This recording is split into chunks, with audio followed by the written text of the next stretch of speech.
అందరికీ నమస్కారం అండి.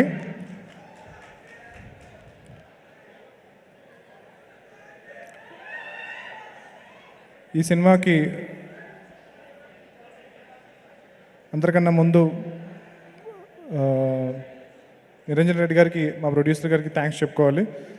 ఆ రోజు ఆయన నన్ను నమ్మి ఈ సినిమాని చేయమని ముందుకి ఎప్పుడైతే ప్రోత్సహించారో ఆ రోజు నుంచి ఈ రోజు వరకు is given unparalleled support, and I'm really lucky and fortunate to have met you, sir. ప్రతి డైరెక్టర్కి ఇలాంటి ఒక ప్రొడ్యూసర్ దొరకాలని కోరుకుంటున్నాను. సినిమా తీయడం అంటే ఒక పెద్ద యుద్ధమేనండి. మనకి మేకింగ్ వీడియోలో చూపిస్తారు కదా, అలాగా ఫన్ స్టఫే ఉండదు. So lot of effort, lot of journey, lot of fight. So almost ఒక వార్ లాంటిది ఒక సినిమా తీయడం అంటే. తేజ అన్నట్టు నేను ఒట్టి చేతులతో ఈ ఫైట్ చేయలేను. సో నాకు కూడా ఒక వెపన్ కావాలి. సో నా ఫైట్కి అంటే నాకు ఆల్మోస్ట్ 12 ఏళ్ళు పట్టింది. మా డాడీకి చెప్పాను, నేను ఏం లేదన్నా, నేను చాలా టాలెంటెడ్, 1 ఇయర్లో డైరెక్టర్ అయిపోతున్నాను. బట్ 12 ఏళ్ళు పట్టింది నాకు డైరెక్టర్ అవ్వడానికి. సో ఈ వార్లో, ఈ ఫైట్లో నాకు మేజర్గా ఒక వెపన్లా నాకు హెల్ప్ చేసిన Teja, thank you so much. So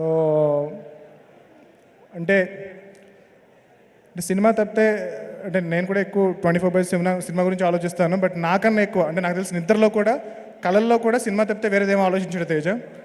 so అంత సినిమా పిచ్చి.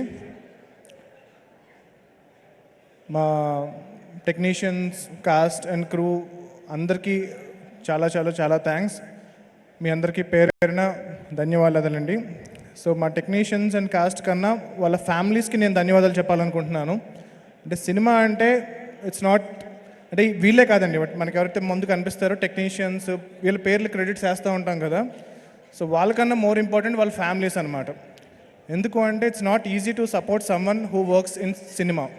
అందరికీ ఒక చిన్న చూపు ఉంటుంది, మీవుడేంటి సినిమాల్లో ఉన్నాడా అనేది ఒక చిన్న చూపు ఉంటుంది. సో అవన్నీ తట్టుకుంటూ మనల్ని సపోర్ట్ చేస్తూ, ప్రోత్సహిస్తూ మనల్ని ముందుకు తీసుకెళ్ళేది మన family. So may it be your parents, your wife, your sister, ప్రతి ఒక్కళ్ళు, మా సినిమాకి పనిచేస్తున్న ప్రతి ఒక్కళ్ళు, టెక్నీషియన్ అండ్ కాస్ట్, వాళ్ళ ఫ్యామిలీస్కి థ్యాంక్ యూ సో మచ్. మీ లైఫ్లో మీ ఫ్యామిలీ మెంబర్ మీకన్నా నాతో ఎక్కువ గడిపారు లాస్ట్ 3 years. సో అది అలౌ చేసి నందుకు చాలా చాలా చాలా థ్యాంక్స్. సో నేను చెప్పాను కదండి, సినిమా అనేది ఒక యుద్ధం అని చెప్పి. సో సినిమా అవకాశం దొరకడం ఒక యుద్ధం, అవకాశం వచ్చిన తర్వాత సినిమా తీయడం ఒక యుద్ధం, దాని తర్వాత సినిమా రిలీజ్ చేయడం అనేది అన్నిటికన్నా పెద్ద యుద్ధం. సో సినిమా తీయడం కన్నా సినిమా రిలీజ్ చేయడం అనేది ఇంకా చాలా చాలా కష్టం అనమాట అండి. సో మా సినిమాలో ఒక డైలాగ్ ఉంటుంది. సో మా సినిమా మెయిన్ థీమ్ ఏంటంటే కనుక, హీరో ఒక టైంలో అంటాడు, నేనేం చేయగలను, నేను ఒక్కడనే కదా, ఒక్కడనే నేనేం చేయగలను అంటే అవతల అంత పెద్ద యుద్ధం ఉంది, అంత పెద్ద వార్ ఉంది, నేను ఒక్కడనే కదా అంటాడు. అప్పుడు ఒక క్యారెక్టర్ చెప్తుంది, సో ఒక్కడవే కాదు, సో ధర్మం కోసం నిలబడిన ప్రతి ఒక్కడి వెనుక హనుమంతుడు ఉంటాడు. సో ఎప్పుడు ఎవరన్నా కానీ, మా సినిమా మెయిన్ థీమ్ అది. మీరు కనుక ధర్మం కోసం పోరాడితే కనుక, మీరు నమ్మిన దానికోసం, ఒక రైటియస్నెస్ కోసం ఫైట్ చేస్తే, మీరు ఎప్పుడు ఒక్కరు కాదు, మీ వెనకాల ఆ హనుమంతుల వారు ఎప్పుడు ఉంటారు. అలా మా సినిమాకి వచ్చిన హనుమంతుల వారు మా మెగాస్టార్ చిరంజీవి గారు.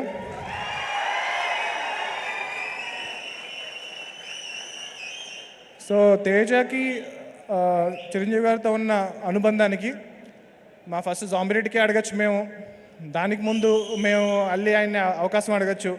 బట్ ఎప్పుడు మేము అంత అర్హులం అని చెప్పి మేము ఎప్పుడు ఫీల్ అవ్వలేము.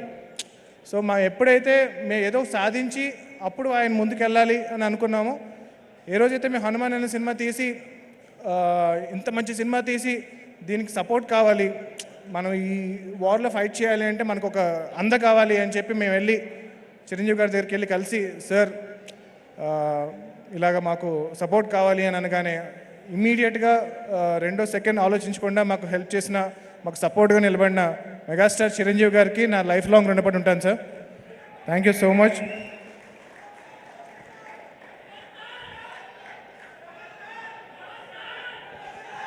సో చిన్నప్పుడు నేను పాలకొల్లో చిరంజీవి గారి కటౌట్ల మీద పాలాభిషేకాలు చూస్తూ పెరిగాను. సో అలాంటి చిరంజీవి గారి ముందు ఈరోజు స్టేజ్ మీద నిలబడ్డాను. సో నేను స్టేజ్ మీద ఉన్నా సరే నాకు ఇంకా చిరంజీవి గారు అంతే హైట్లో కనిపిస్తున్నారు.